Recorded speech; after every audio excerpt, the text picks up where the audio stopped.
Hello,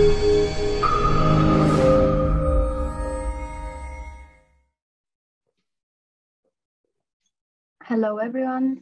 I'm Fasilea from the University of Twente. Is the presentation visible in the right way? Yes. Yes, yes, okay. It is. Hi, everyone. I'm Fasilea. As I said, I work at the Marketing Communications Department and I represent the university. And together I'm here with Vlad. Vlad is a student at our university, a bachelor student. And he's going to share in the end of this presentation his own student experience in Romanian. So that's a good thing. And also after my presentation, Ashley and Herbert are going to present two specific master programs, the one of nanotechnology and the one of chemical science and engineering. Let's start. So what we are going to see this afternoon, what is University of Twente, who we are, what our master's program are, and of course the ones offered in English for you, and what happens after you get admitted, and how can you get in contact with the university before even you start here, you come here to study. I'm sorry. University of Twente. Oh, it's still in the presenter mode? Yes, you can change these, probably exchange the windows. Okay, let me start once more. I think now would be fine. Let me know if not. Yes. Yes. We can see your screen, definitely. The presentation. This is better, yeah. Okay, great. Yeah, this is a technical university, but sometimes we do have technical problems. Okay, so who we are. We are University of Twente, one of the 3 technical universities in the Netherlands. We are located in the middle of Europe, as you can see, in the borders with Germany. So we are in the east part of the Netherlands. The city next to the university, the closest city is called Enschede. And the campus is basically 15 to 17 minutes by bus or by bike from Enschede, from the city. I said one of the 3 technical polytechnic universities in the Netherlands, together with TU Delft and Eindhoven. And you might wonder why you can study abroad for your master's. And of course, this is happening because you might want an experience abroad to first study and then also maybe work in the Netherlands or in Europe. Of course, because we are a really international university. We are the 2nd most international university of the country. 29% of our students are from abroad, not from the Netherlands. And we speak English, and all the programs are offered in English, also for Dutch students. And of course, with the degree of our university, of a foreign university, you get far more better options for the workplace afterwards, like to search for a job. Concerning the Dutch culture and what you expect to experience here, students, staff are very open-minded, and they have international students for a lot of years. So the university is really ready to welcome you and to give you a warm welcome. And of course, we are high in the rankings as many other research universities. We are in the top 200. So that's also a good reason why to study at the University of Twente. Here's our campus from above, from an airplane, how it looks. And you can see in the middle is where the classes are taking place, so where the faculties are. And in the green areas around is where the students live, where your future home will be. As you can see, we have around 2,600 residencies, and that means rooms on campus. And you can opt to stay on campus or in the nearby cities, but we also have excellent research facilities. Think of many labs, Nanolab, design lab, etc. And of course, since the campus, as you can see in the picture, is a small city, basically, we have a lot of sports facilities, cultural facilities. Think of a pool, of a supermarket, hairdresser, everything is there. So we tend to say that you study on campus, but you also live on campus. The faculties, we have 5 faculties, as you can expect, since we are a research university polytechnic, technical, 4 out of the 5 faculties are of course, related to science, technology, engineering. The fifth one is behavioral management and social sciences, and is also the newest. So despite the fact that we are a technical university, you can also find some studies more in social sciences. However, still those studies are connected to technology because this is our main element in this university. It's important to say that behind every faculty of these five, there are research institutes where students study, do their research, have their own master thesis and research taking place. And also another important fact is that we are an interdisciplinary university, meaning that you can study at one faculty, but still follow courses from another one. And also you can be, for instance, a student of engineering technology faculty, but do your thesis in a science and technology subject. So we are really interrelated, the five faculties we have. Some important facts and figures. You can see that we have around 12,500 students currently, and 29%, as I already said, are from abroad. So we are a really international university. A bit more bachelor students, around 4,600 master students, employees, many associations. So you can be part of a sport association, of a cultural association, rooms on campus, accommodation, and of course, how many publications we have, because that's important for research, of course, how many spin-off companies started from the UT, and where we are now in the rankings, in the QS rankings. And of course, we are the first most entrepreneurial university in the Netherlands, and we will explain what that means. Here we go. So we say we are the most entrepreneurial university. What does that mean? This means that when somebody graduates from a master program of our university or a bachelor, we provide the economical, the psychological support, every support that somebody needs to make their own company, to start their own business. And for this, we have Novelty. It's a center where they provide all the support that somebody needs to become an entrepreneur, to begin their own company. It is located on campus, so you can find it on the campus. You can speak with consultants, and you can start your own business easily after you graduate. And you might wonder, okay, you describe things really well, but where do your alumni end up after studies?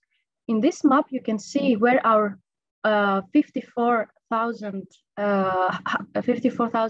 alumni are in the whole world. You can expect that we have a lot of alumni in Germany, since we are really close to the borders. A lot of them are also in the Netherlands, of course, but you can see that we have many alumni in China, India, Indonesia, USA, all over the world. And where do they work? You can see in the right side of the slide.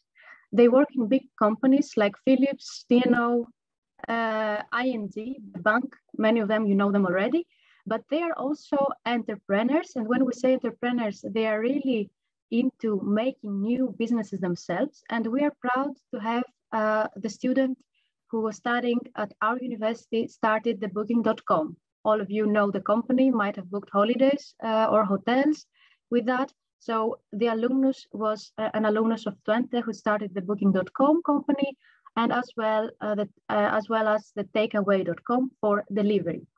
So as you can see, they go places, and they also have jobs in really renowned companies after finishing University of Twente. And we come to more difficult, challenging slide. A lot of students are asking, okay, you have the campus, you have a lot of facilities, but how can we use them now with COVID? Do we go on class? Do we go to the campus? Currently, the Netherlands is in lockdown, but since last week, teaching is again permitted on campus up to 75 people, if I'm correct, and students are required to wear face masks all over the campus, even if they are seated or if they are walking. We cannot say now for sure how the situation will be in September. That's impossible because things are changing up so quickly all over the world, not only here. But our university and our policy is that because we have the campus and such a great environment and big space, we try as much as possible, when it is possible, to be on campus, to meet in person. So that's our policy. And of course, we have some links for you online. If you click on Google Twente Corona, you can find all the regulations which are changing every 3 days on what is now in place, what is the current policy of the university, which of course also is in accordance with the national regulations. And we also have a YouTube video, you can watch it later if you like, on how it is to study during COVID at our university. And let's go to more specific details. You might wonder, what are the master's programs that we offer? And especially what we offer in English. We say we're an international university, really open to international students, but how can we prove it? We can prove it with these 2 tables in pink, where you can see how many masters are offered in English, almost all of them actually. And the really small table on the left is the ones that are left in Dutch. So you can see that almost all of our programs are being taught nowadays in English, also for Dutch students, I repeat. The engineering programs are 2 years masters. The business programs, social sciences programs are 1 year. And this is happening because also the engineering, you have to take your specialization. You have most of times a compulsory internship.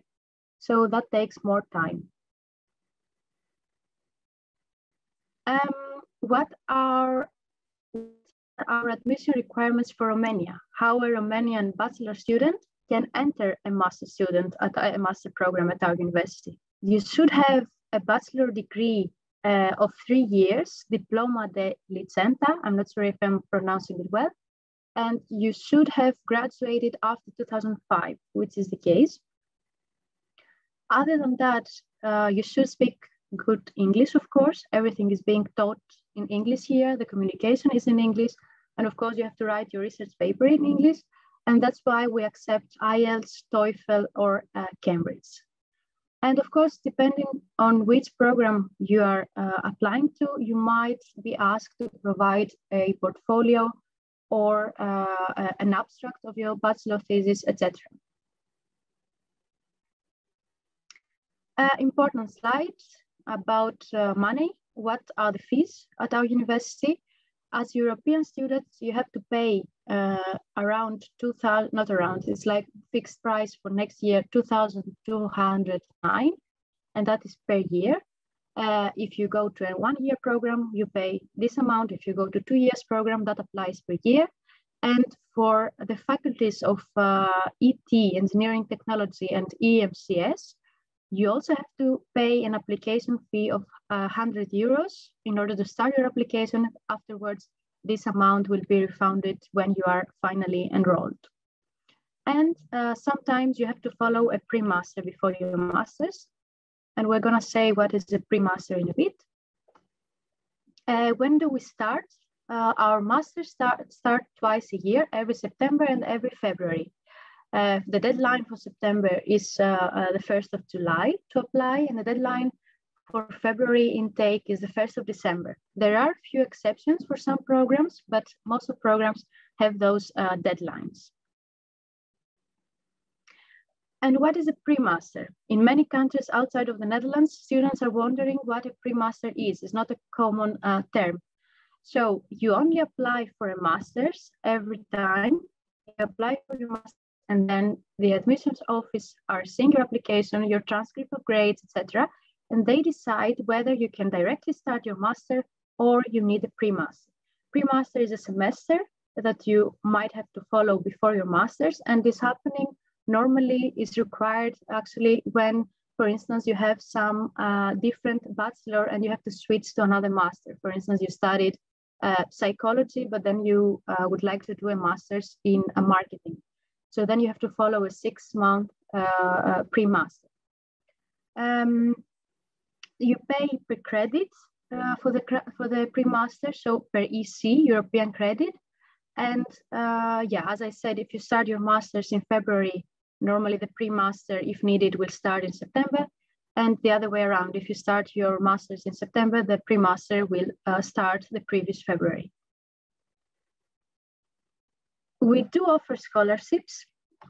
And you can find all the scholarships we have by clicking U20 scholarships on Google, and then you will end up in a scholarship finder where you can fill up your country, and you can see which of our scholarships are applicable for Romania.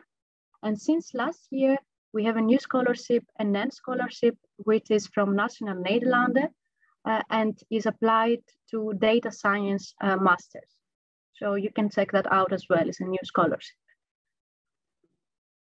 I see some questions in the chat. Maybe Vlad can answer, or when I'm done, I will have a look. What happens after admission?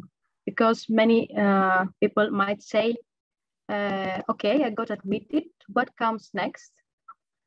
We tend to say that the relationship with a student does not end when he or she gets admitted, but it's now that they start.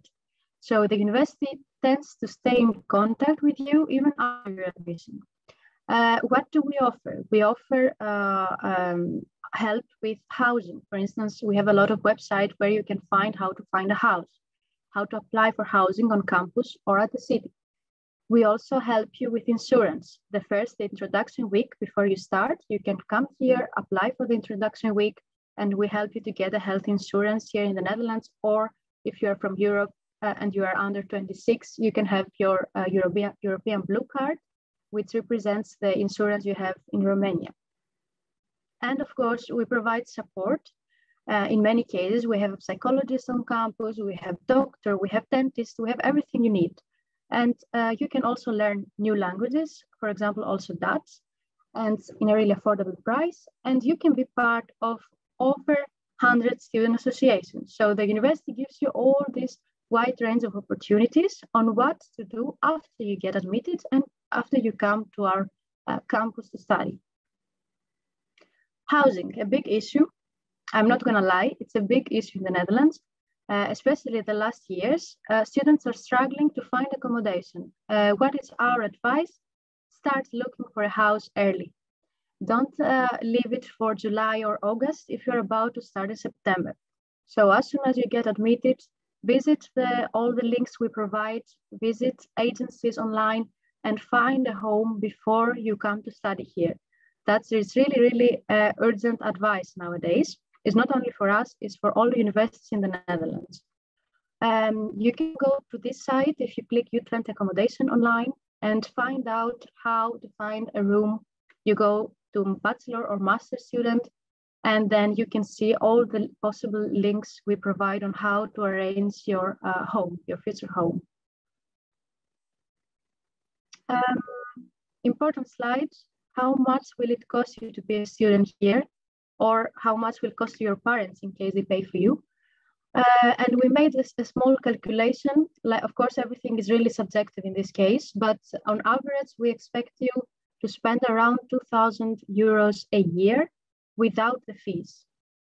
And it's also good to know that because we are located in the east of the country, the rents are really half price compared to Amsterdam or Utrecht or Rotterdam.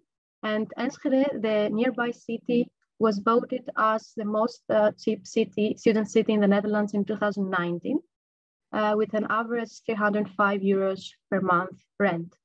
Rents in the Netherlands, you might have known, that are inclusive. So that means that electricity, water, etc., is normally included in the price that you hear for a room.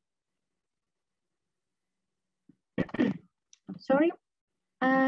And you might wonder, okay, we have plenty of time to study, a lot of study load. You know how it is, the student life. But what we're going to do in our free time?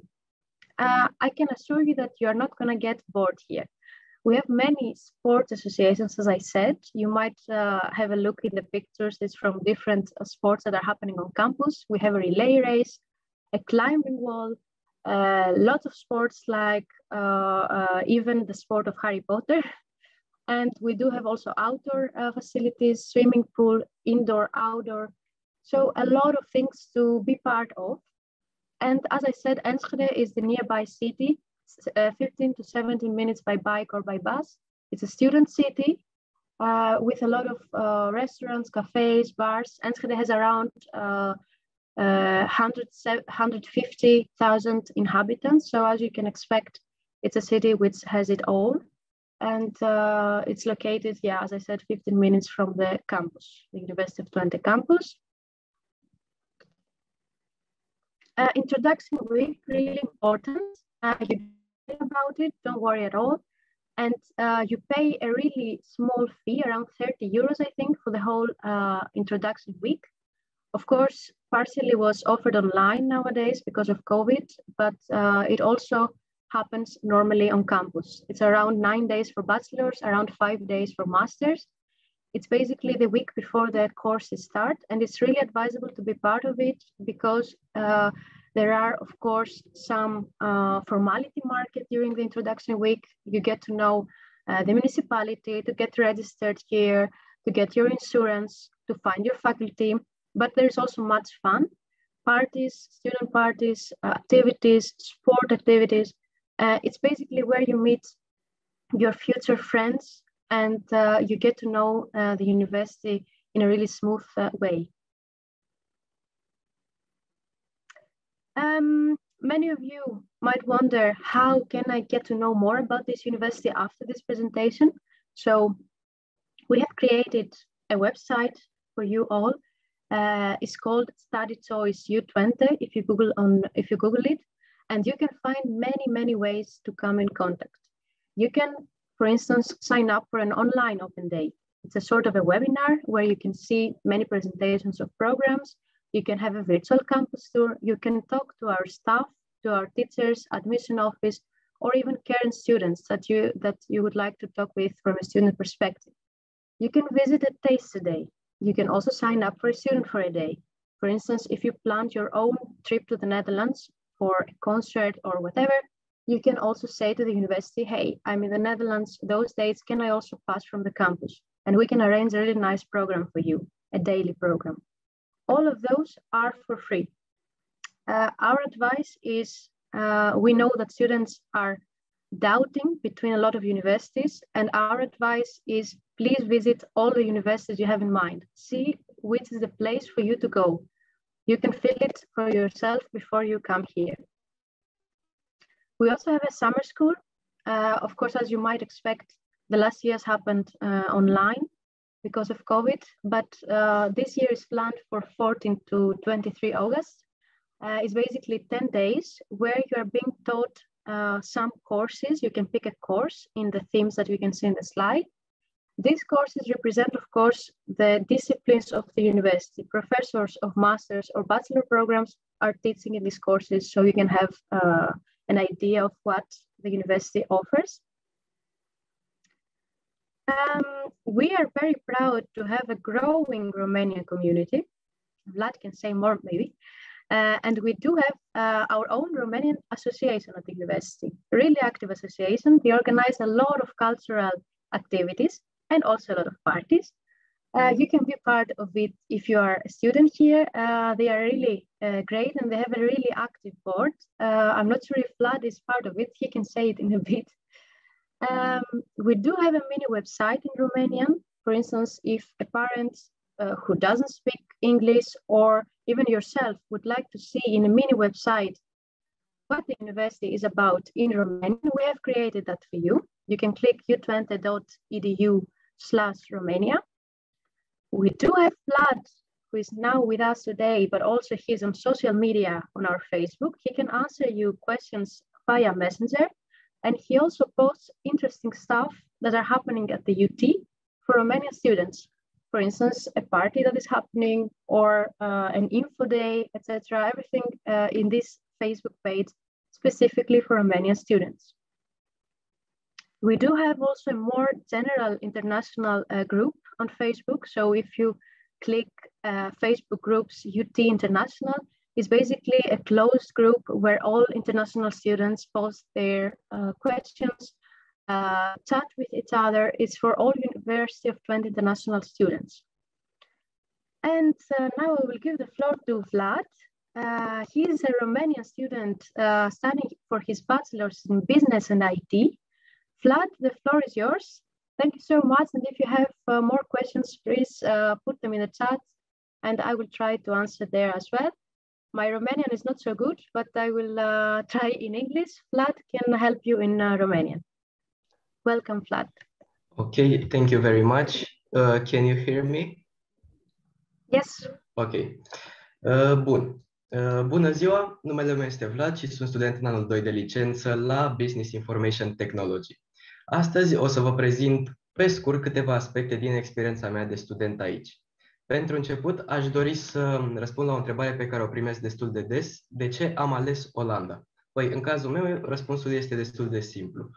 Am ales Olanda din două motive: calitatea sistemului educațional și experiența internațională și multiculturală. De un an jumătate de când sunt aici, pot spune că nu am fost dezamăgit de niciuna din ele. Bun, acum putem continua cu Universitatea Twente. Această universitate are propriul ei sistem educațional, care pot spune că este destul de unic în Olanda. Fiecare an este împărțit pe 4 module, a câte 10 săptămâni aproximativ fiecare. Deci, un semestru are cam 2 module. În fiecare modul, pe lângă examenele teoretice, se pune accentul foarte mult și pe partea practică. De obicei, în fiecare modul există minim un proiect realizat în grupuri de studenți, a câte 4, 5, 6, depinde, în care toată partea teoretică este aplicată într-o situație din realitate. Un alt aspect care pe mine m-a surprins foarte mult este că în anumite module proiectele sunt realizate în colaborare cu anumite companii. Aceștia nu doar că le propun, dar te și ajută, îți oferă feedback oricând ai nevoie și lucrează mereu alături de profesori pentru studenți. Sunt situații în care proiectul tău se poate face remarcat, iar compania îți poate face o ofertă să continui proiectul alături de ei după, deci se pot ivi oportunități la fiecare pas. O altă întrebare pe care o primesc destul de des este cât de mult te ajută profesorii și care este relația profesor-student. Fiecare modul este foarte bine structurat, astfel încât poți primi ajutor din foarte multe părți. În primul rând, profesorii te ajută foarte mult și oricând ai întrebări să nu eziți să le pui. Cam aceasta este prima regulă pe care toată lumea ți-o va spune la început, oricând ai întrebări să nu eziți să o pui. Relația profesor-student este una foarte deschisă, pot spune că este o relație chiar de colegialitate și ei mereu vor încerca să te ajute. Bineînțeles, respectul trebuie să existe, să fie un respect reciproc ca lucrurile să funcționeze foarte bine. Au fost situații în care lucram până târziu la proiecte sau teme și puneam o întrebare pe la ora 12, 1 noaptea și primeam răspuns chiar atunci, adică rămâneam surprins că eu puteam să rezolv problema fix în momentul ăla. Bineînțeles, nu generalizez acest aspect, dar se poate întâmpla. Bun. Pe lângă ajutorul primit de la profesori, fiecare modul are și asistenți de profesori, care sunt studenții angajați la facultate, ai căror rol este exact să te ajute și să-ți răspundă la întrebări. Un ultim aspect pe care vreau să-l prezint este viața în campus. După cum știți deja, Universitatea Twente are singurul campus american din Olanda. Ce înseamnă asta? Studenții pot trăi și își pot desfășura activitățile de zi cu zi aici. Vă pot vorbi până mâine de toate facilitățile pe care le avem, dar doar ca să vă faceți o idee, puteți practica cam orice sport vă puteți închipui. Din câte știu, avem cam peste 40 de asociații sportive, foarte multe clădiri moderne unde puteți studia sau puteți avea meeting-uri cu grupul pentru a vă realiza proiectele sau orice alte meeting-uri veți avea la facultate, cantine, cafenele, supermarket, absolut orice. Deci cam oricât timp v-ați petrece în campus, nu are ce să vă lipsească. Bun. Ca o concluzie, pot spune că Universitatea Twente a fost cam cea mai bună alegere pentru mine și nu am fost dezamăgit absolut deloc. Și eu chiar vă recomand. Mulțumesc! Și dacă aveți întrebări, puteți să continuați să le puneți pe chat sau pe pagina noastră de Facebook, University of Twente Romania Portal. Mulțumesc frumos! Thank you! Thank you very much, Vlad.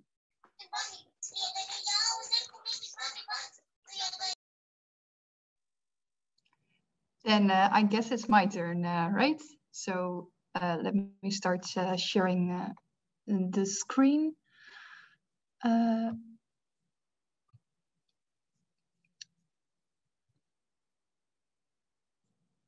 Can you all see my presentation? Yep. Yes, great. Then I will start. So good afternoon, everyone. I am Ashley, and I will be telling you all something about one of the master programs which we have here at the University of Twente, which is the Master Chemical Science and Engineering. Well, who am I? I'm also a student here. I'm a Dutch student, and I've been studying here already since my bachelor. And now I've moved on to the Master of Chemical Science and Engineering, also of nanotechnology, but I won't be telling you all about that master. But anyways, I'm third year master student, so I'm currently graduating already. But this is also why I can tell you a lot about what this program has to offer and what courses you can think of and some other details. So let me get started with a quick overview. Because when you will be starting with this master, so the Chemical Science and Engineering master, you can choose between different specializations. So one of the two main specializations has more to do with process engineering. So this is called Chemical and Process Engineering, the CPE track. But if you're more interested into smaller chemistry related topics, then you might have to consider the other track, which is the Molecular and Materials Engineering track. I will be discussing both tracks today. Then you also get a better idea of what these two entail. Lastly, there's also another more recent and new specialization, and this is more multidisciplinary. It's very much focused on materials, and that's why this track is called Material Science and Engineering. I will also come back to this specialization, so you know what this one is all about. So let me get started with the first one. So chemical and process engineering. Well, as the name suggests, this track is all about processes. And you're not only learning about the chemical processes itself, but it's more of you to understand how to get these processes more efficient. So you can think about the reactors, but you can also think about separation technology. Of course, chemical processes are all about converting raw materials into products, and also with the current challenges we have in society, with the nitrogen problem, also with CO2 emissions, is of course a very important task as a chemical engineering to think about these problems and to get better processes for the chemical industry. So this is of course a very relevant track if you think about the current challenges we have. So what can you do in this track? There are some compulsory courses which you always have to follow if you do this track.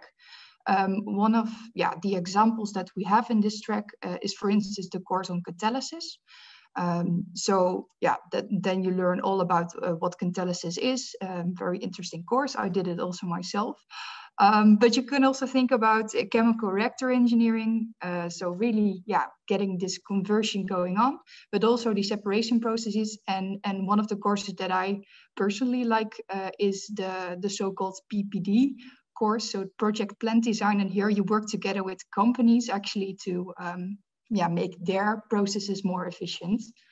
Of course, next to the compulsory courses, you also have an elective part, so you can make your own mini specialization, and then you can go into more electrochemistry related topics or more modeling if you're interested in that. So there are a lot of choices you can still make within this process track. One of the facilities that is here on campus and which you can probably use, or you will use a lot when you are doing this track, is the so-called high pressure lab. So as I was telling you, this track is all about chemical processes, and of course you think about a large scale, and normally when you think about a lab, this is of course not with a lot of volume. So that's why they build a special lab with which you can actually do those kind of experiments on a larger scale. So here is actually a picture of one of the setups that they have, with which you can make larger processes and actually get valuable measurements out of them. Then of course, another important aspect for every master track and master in general is of course, what can you do after you graduate from your master? Normally when you do this track, so the process engineering track, you probably end up in industry. So you can work as a process engineering or maybe some other job, but most of the time you end up as a process engineer within a company. Of course, you can also do other things. So people sometimes choose to go to an engineering company, so you work on different topics and try to solve those. But you can also go into research or teaching. I mean, those are all possibilities, and yeah, you can basically do whatever you want when you graduate. But overall speaking, most people go to industry. Yeah, as a kind of a flavor of what you can do during your master as a graduation project is, for instance, working on biomass. So this is one of the hot topics at the moment because it has something to do with sustainability. And of course, when you specialize in process engineering, you might think of a topic like this. So trying to understand how you can convert biomass into a valuable product, such as fuel, for instance. So this is actually something that one of the master students did themselves. And you can work quite a long time on this. So that's also very nice, and you can do a lot during these projects. So moving on to the other main track of chemical science and engineering, and that is the molecules and materials engineering track. So this is actually the track that I'm doing. And it has a lot more to do, so not with the processes themselves, but actually thinking about how to design and make materials. So it's much more on a smaller scale, but also more on the fundamental scale. So you can think about materials that can be used for optics or sensing, but also a little bit of catalysis. So there are a lot of different topics that they address during this specialization.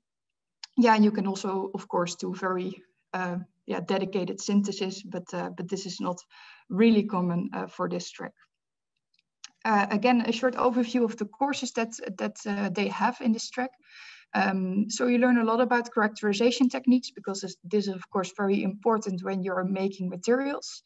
And you get a broad overview because you do both organic and inorganic material science. So you learn a bit about both fields, both in the theoretical and in the practical side of things. So you are also going to work in a lab and trying to understand how to make such materials, which is also a really nice aspect, in my opinion.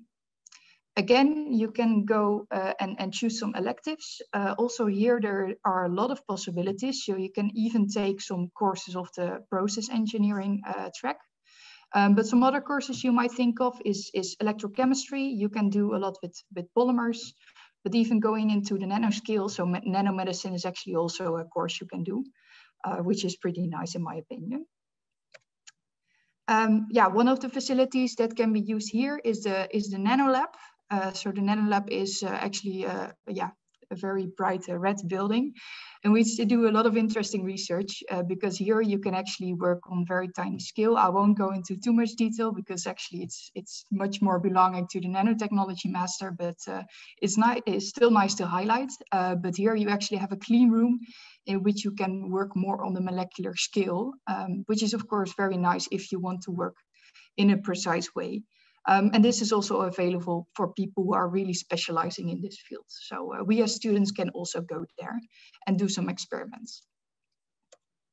Yeah, as an overall perspective of what the MME track students will end up in, contrary to the first track, so the process engineering track, actually most people go into research when they finish this master. So you can think of going and pursue a PhD. But also then continuing for research fellow, so going into academia in general. This is actually a route that most people do and are interested in and want to investigate further. But still, you can. There are also some people who choose to go into industry or go working in an engineering company. And even some people like to go into business and maybe make their own company. So that's also still one of the possibilities. And I mean, for every master, it's of course a matter of doing whatever you want to do. So this list is infinitely long, I think. But this is a bit of an overview of what you can think of when you graduate on the MME track. Again, a bit of an example. So this is actually, the project that I'm currently working on. So I wanted to highlight this a little bit because I, of course, really like this. What I'm actually doing right now is, I'm doing a graduating project at a polymer physics group. And here I try to make polymer brushes, so a little polymer layer on top of nanoparticles. And if you arrange them in such a way in a material, like you see on the picture, you can create colors. And this is actually the same method or procedure you can see in nature, for instance, in butterfly wings. So this is a very nice way to make a color without using toxic dyes, for instance. And you can also make them last long. So it has a lot of benefits. And what I'm trying to investigate is actually how to make those materials, but also how to make them responsive to, for instance, temperature or to pH. So in short, very much to do with materials, but also working on a small scale. And I personally, of course, really like this topic because I'm working on it. A little flavor of what you can do with this master track. Last but not least, there is the third track, which is more related to other master programs as well. And this is the material science and engineering track. Actually, it combines both the masters of applied physics, so chemical science and engineering, and mechanical engineering. But it has very much a strong focus on the development of materials. So here, it even goes further and you broaden your vision. But still you're working on the topic of new materials and can do a lot of different courses in this aspect. So this is also worth trying out if you really like to work in a multidisciplinary environment. So this is all I wanted to share with you today. I hope you get a good and complete impression of what this master track is all about. Speaking about multidisciplinary, I think it's a nice bridge to go to Herbert because he will be telling you all about the nanotechnology master, which is of course also very multidisciplinary. So thank you for listening, and I can give the floor to you, Herbert. Thank you. Let me see if I can start my screen share. I have now to find the right one.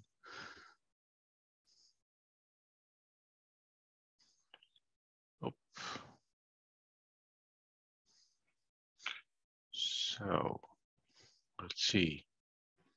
Is it already possible to see anything? Yes. So yes. And do you have the big screen or the small screen? Yes. University of Twente, nanotechnology. Big screen. Okay. Well, welcome. This is about the Master of Science Nanotechnology, one of our masters at the university that we have, and comprises a quite important research part that we have at the university. So let me immediately go to the next slide. Why nanotechnology?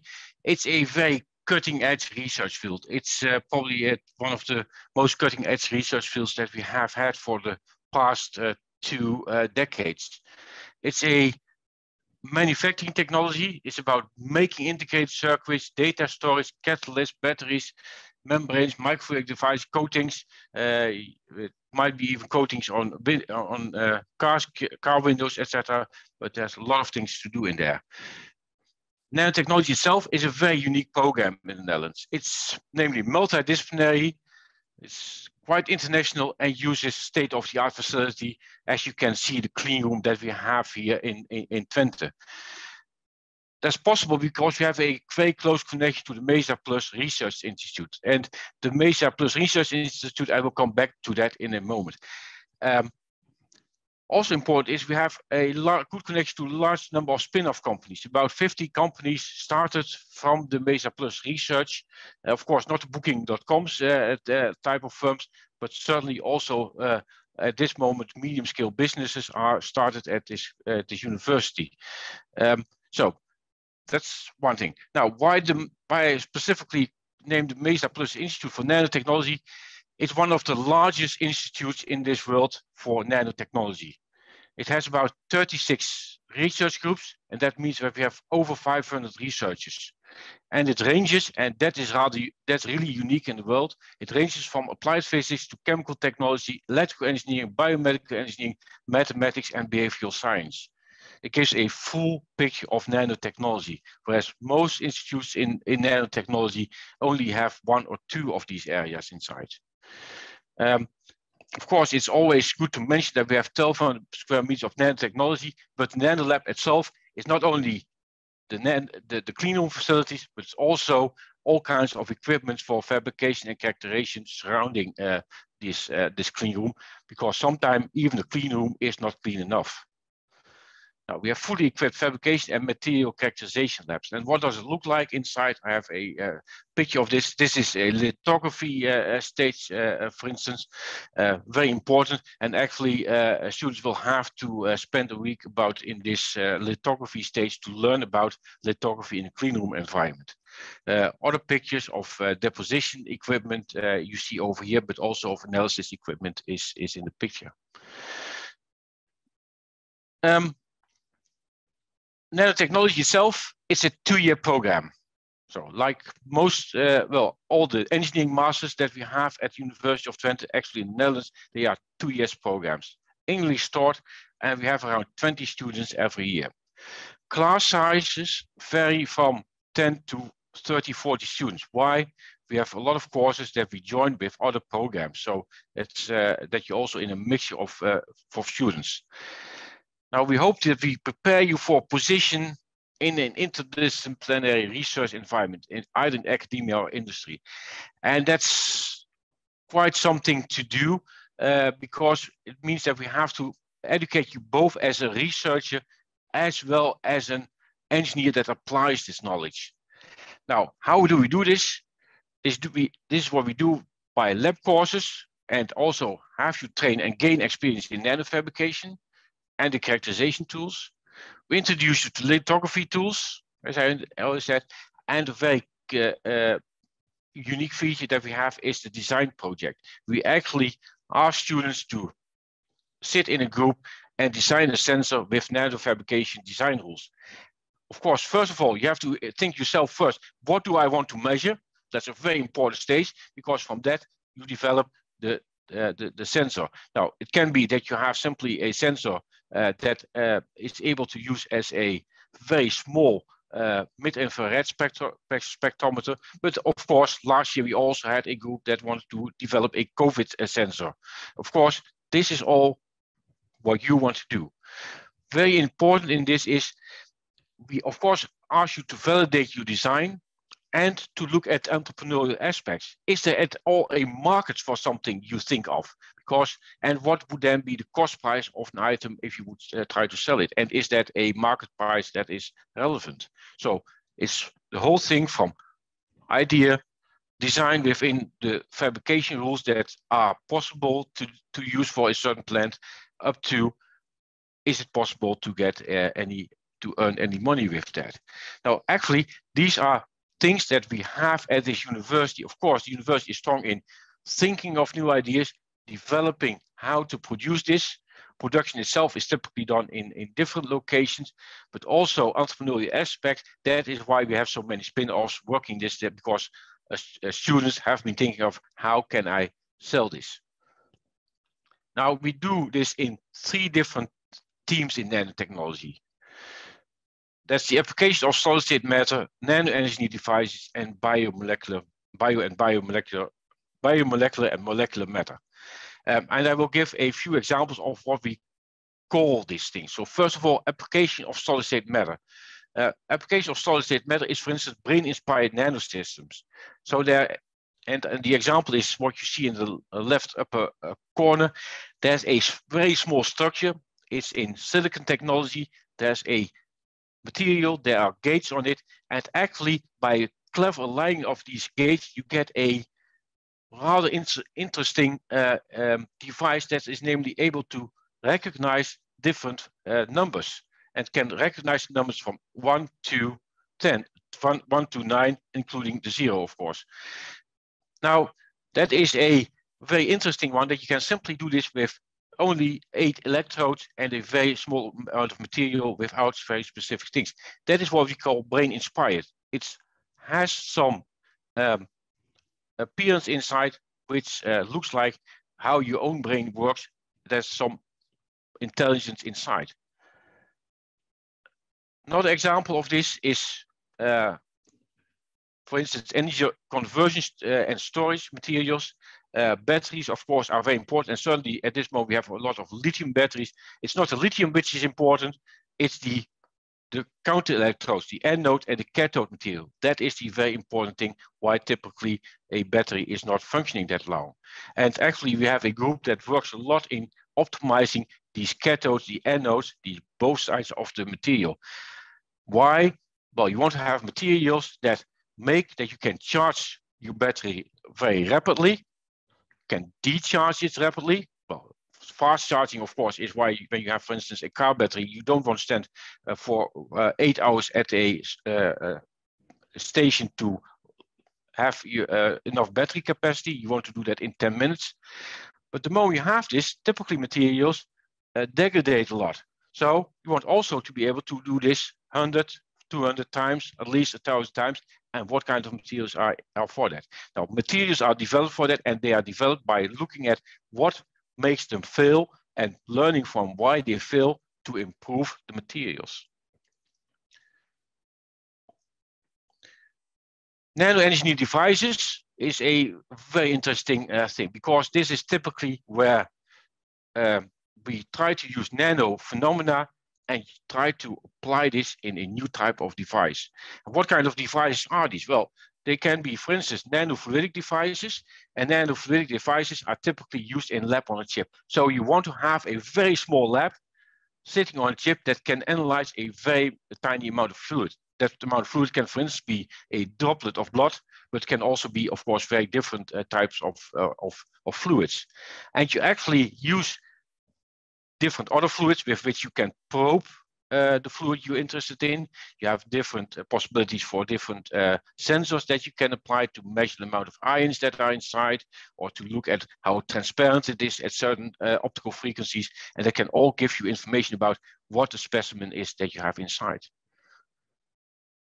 Another type of nano engineered device are so-called MEMS devices. Those are micro electromechanic devices. On the left, you see some pressure sensors, so for local measurement of local pressures. On the right, you see something that can actually sense movement. For instance, small accelerometers, as you probably will have in your telephone, because those accelerometers will tell you whether you are walking hard or at a normal pace. These kind of devices is what we typically call nano-engineered device, and where we have a lot of research in. The last topic, last theme that we have is biomolecular and molecular matter. Now, this of course borders a lot on the chemistry side that we have, but it's also in this case it's a lot about what kind of application in this is there in this. For instance, a nanopill, that's a pill a patient can swallow, and while this pill goes through your body, it analyzes what is going around. What kind of diseases might there be? What kind of markers of a disease might be there?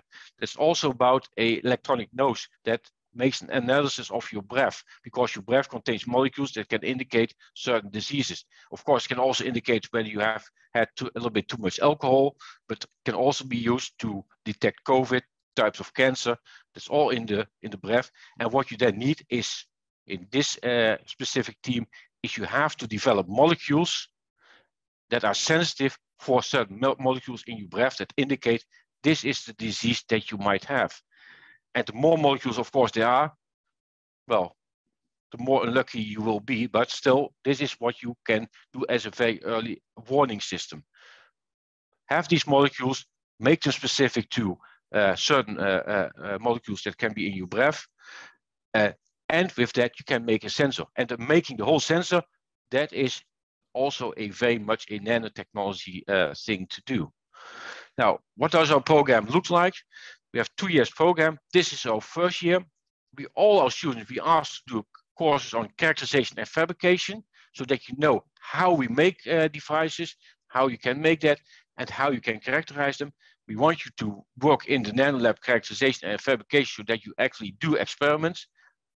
and there's a basic course in nanoscience. In the nanoscience course, you learn about the fundamentals of nanoscale materials.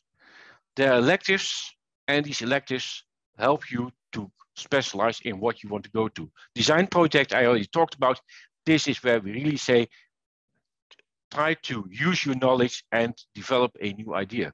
An internship is very important because internship allows you to orient on the job market.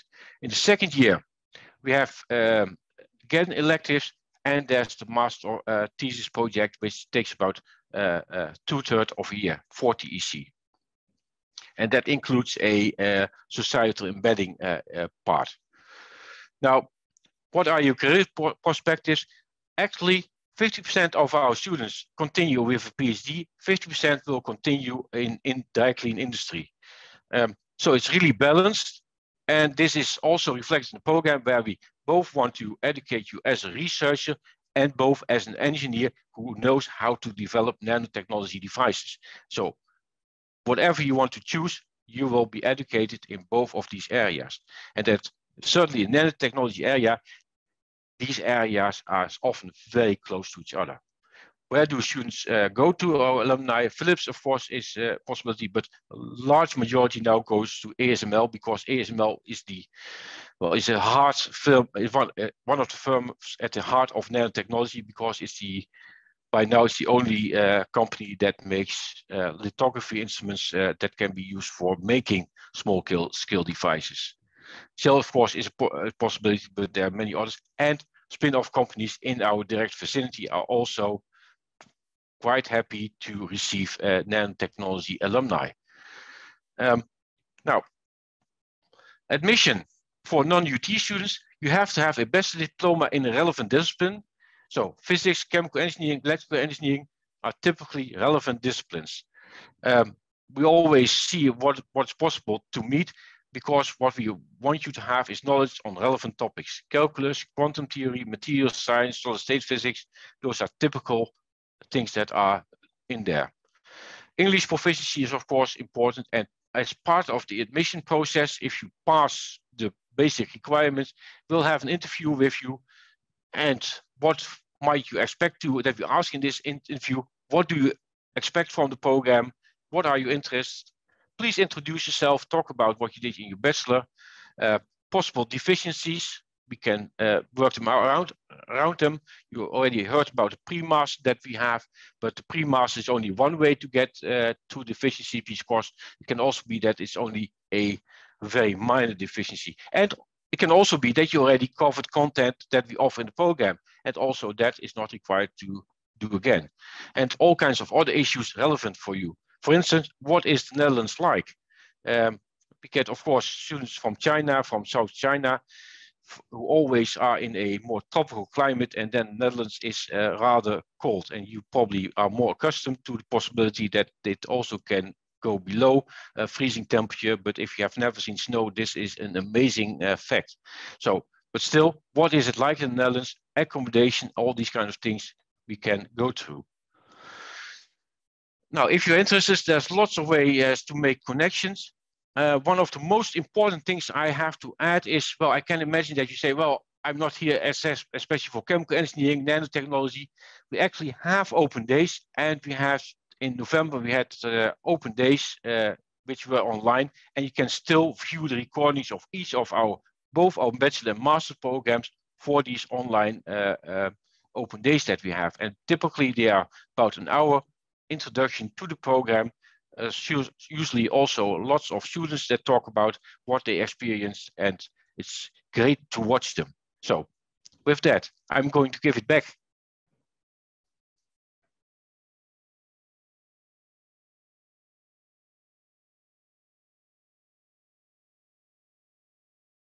So I think we are now at the Q&A session, right?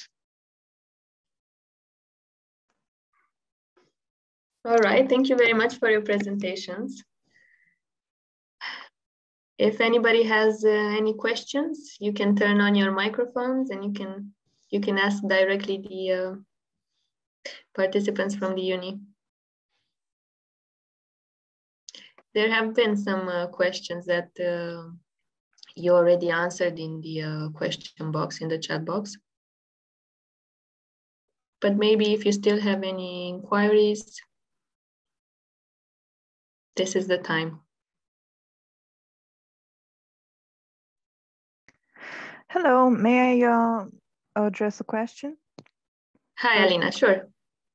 This is a general one. When you mentioned about the requirements, the entry requirements for the master's program, how are they measured? Do I need to, in the admission documents, do I need to send like a syllabus of what I studied in the bachelor's program? Is it measured in the credits, the number of credits of each subject that I have previously studied? It will be typically measured in the credits for courses and the grades, and hopefully we are able to recognize what the content of a course is. That's typically how programs do this. Of course, there can be quite some problems to actually say what things are. That's why we typically take, certainly for European programs, that's easier, that we say, well, a bachelor in chemistry, a bachelor in physics, a bachelor in computer science makes you eligible. And I would like to add, so if I'm, let's say I have a bachelor in, an example, my personal example, I have a bachelor in biomedical engineering and I want to apply for the master's in biomedical engineering. In the eligibility site that I wanted to, that I checked myself, it said if I had knowledge of linear algebra or calculus. Yeah. And I am worried, is this measured in the credits, in what I have previously studied, or is it enough that I have the bachelor degree in this domain? Typically, the bachelor degree should suffice, but then the expected is that in the bachelor degree, there's a linear algebra course. We typically, biomedical engineering in the bachelor at University of Twente has a 4 EC. I expect that you are aware of the European credit system, 4 EC course on linear algebra in the first year of their program. So it's not the really advanced linear algebra. What is required, it's the very basic steps about matrix, vector calculus, and it stops with inversion of matrices and eigenvalues. I understand. And so in conclusion, there's not a, let's say, fixed number of credits if the bachelor program matches. Usually not, of course. Right. It all depends a little bit on the different master program. If you're in the computer science direction, they can afford to say, well, we have so many applicants, we only take the ones that are for us easy to interpret. If you go to master programs in which they are not completely saturated with master applications, they will be much more critical about looking at your application and what your fit will going to be. So it's very difficult to give a general answer. But typically, if you want to go to biomedical engineering, what they will expect is a biomedical engineering bachelor-like program. And of course, there can be deficiencies, and sometimes deficiencies can be done in the master itself. Sometimes it goes through pre-master. Depends a little bit on the amount of deficiencies that you have and what you want to do, because the master biomedical engineering, and now of course I'm not very familiar with the master biomedical engineering. So the master biomedical engineering will have typically 3 different tracks. And the moment you say, I want to go into more into the medical imaging like track, it's not going to be very relevant if you have cell chemistry. However, if you go into the more tissue direction, it's not going to be relevant that you know a lot about imaging techniques. So there is slight adjustments possible. I understand. Thank you for your answer. And note one disclaimer: I don't know a lot about biomedical engineering, but probably I'm the one that's most knowledgeable. Out of curiosity, for the nanotechnology master, did you ever have a biomedical yes, student? Yes. We had, because we also have an agricultural university here in the Netherlands, and I have had several students coming from the agricultural university. I had students from biomedical technology. I even have a double program. I didn't address this, but I have a double program with the masters at the university, so with chemical engineering, applied physics, biomedical engineering, and electrical engineering. And a double master means that you will be able to achieve a diploma from both masters, not in 4 years, but in 3 years. All right, I understand. Thank you so much. But this is all about where your interest lies. If you say, well, I want to go for a extended master, we can facilitate that. And there are very different routes to go to that, and it's all about what is possible with your background. If you come from biomedical engineering, what I will ask as nanotechnology program director, I will ask that you have a background in quantum matter. If you don't have that yet, no problem. There's an excellent course from MIT which might serve to get you up to par. Thank you. And then I mean not that you have to visit Boston, it's beautiful, but you can follow it online. I understand, thank you.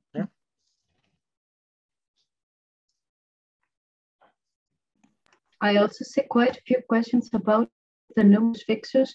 I have to admit that we are really from the central department communication, so we don't know if the faculty is aiming on sending example questions. Feel free to ask them directly by mail.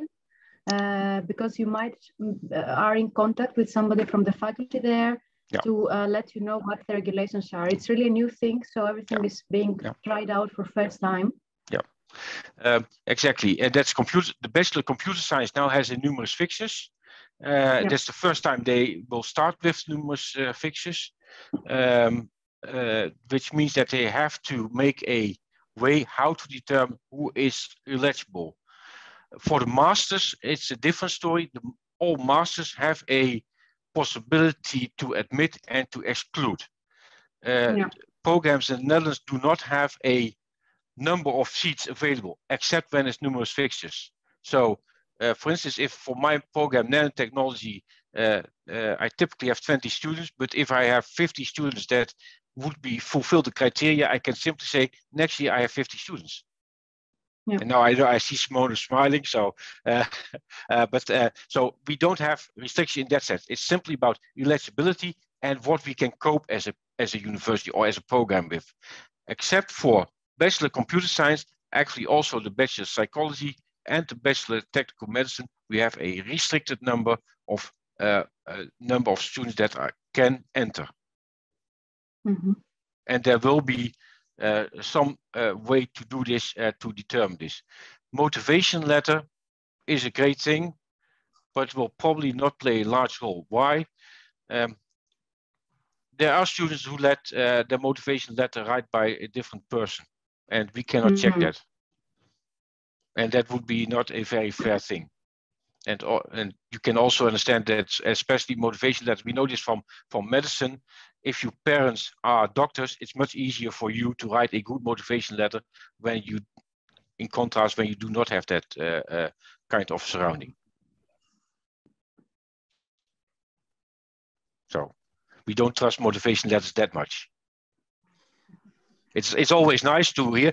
Well, motivation letters are always nice. Certainly also for the master to hear why you want to do things. It's certainly if you have an interview, it's very easy to have talking points, and it's really great to know what you want, who you are, what you want to do, what makes you tick, and what you want to achieve.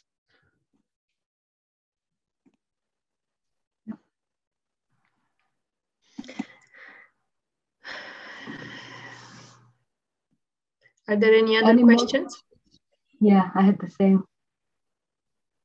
Also, feel free to just visit the page, the study choice, where you can see all upcoming events, I can share it on chat. So you can explore all the university and the study programs. Yeah. Anybody else? More questions? Feel free to ask Vladi what you like. Vladi, maybe you can post already the Facebook link on the chat for everyone.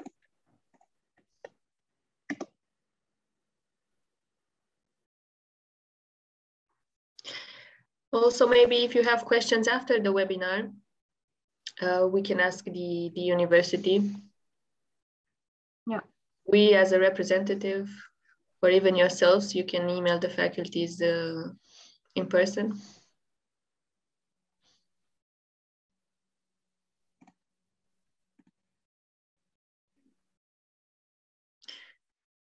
Well, if there aren't any more questions tonight, thank you very much for your participation. I hope we covered the subjects that they were supposed to be.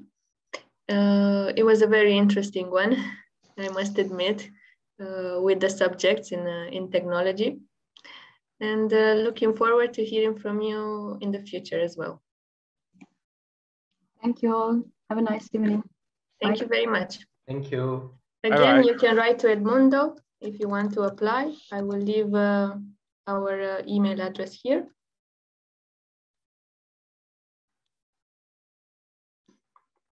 And please contact us if you want to apply to Twente University.